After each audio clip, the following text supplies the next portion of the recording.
5 ವರ್ಷ ಬಾಲಕನ ಮಂದಸ್ಮಿತ ಮುಖ, ಪಾದದಿಂದ ಹಣೆಯ ತನಕ 51 ಇಂಚಿನ ಎತ್ತರ. ರಾಮನ ಬಲಭಾಗದಲ್ಲಿ ಹನುಮಂತ, ಎಡಭಾಗದಲ್ಲಿ ಗರುಡ.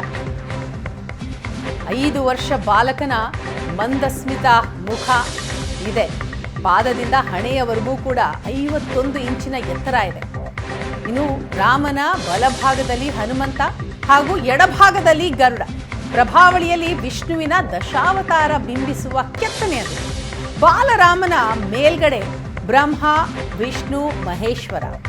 ಪ್ರಭಾವಳಿಯಲ್ಲಿ ವಿಷ್ಣುವಿನ ದಶಾವತಾರ ಬಿಂಬಿಸುವಂತಹ ಕೆತ್ತನೆ. ರಾಮನ ನೆತ್ತಿಯ ಮೇಲೆ ಸೂರ್ಯವಂಶದ ಪ್ರತೀಕ. ಬಲಗೈಯಲ್ಲಿ ಬಿಲ್ಲಿದೆ, ಎಡಗೈಯಲ್ಲಿ ಬಾಣ ಹಿಡಿದಿರುವಂತಹ ಭಂಗಿ. ಕಾಲಿಗೆ ಗೆಜ್ಜೆ ತೊಟ್ಟಿರುವ ರಾಮ, ಹೊಯ್ಸಳ ಶೈಲಿಯ ಆಭರಣ ಕೆತ್ತನೆ ಮಾಡಲಾಗಿದೆ. ಉತ್ತರ ಭಾರತ ಶೈಲಿಯಲ್ಲಿ ಧೋತಿ ಹುಟ್ಟಿರುವ ರಾಮ.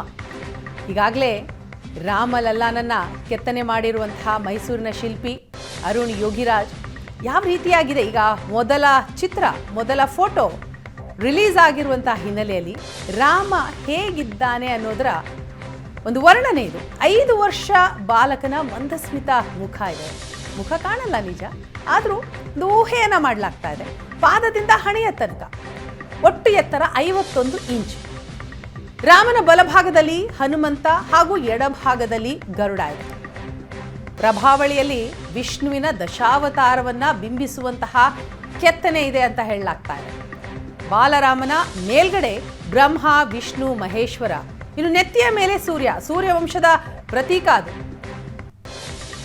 ಬಲಗೈಯಲ್ಲಿ ಬಿಲ್ಲು ಹಾಗೂ ಎಡಗೈಯಲ್ಲಿ ಬಾಣ ಹಿಡಿದಿರುವ ಭಂಗಿ ಇದೆ. ಕಾಲಿಗೆ ಗೆಜ್ಜೆ ತೊಟ್ಟಿದ್ದಾರೆ ರಾಮ. ಹೊಯ್ಸಳ ಶೈಲಿಯ ಆಭರಣ ಕೆತ್ತನೆ ಮಾಡಲಾಗಿದೆ ಆ ಮೂರ್ತಿಗೆ.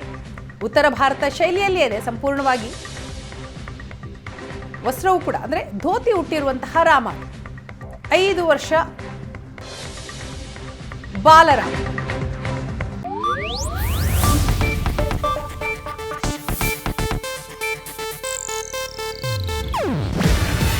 ಇದು ಏಷ್ಯಾನೆಟ್ ನ್ಯೂಸ್ ನೆಟ್ವರ್ಕ್ ಪ್ರಸ್ತುತಿ.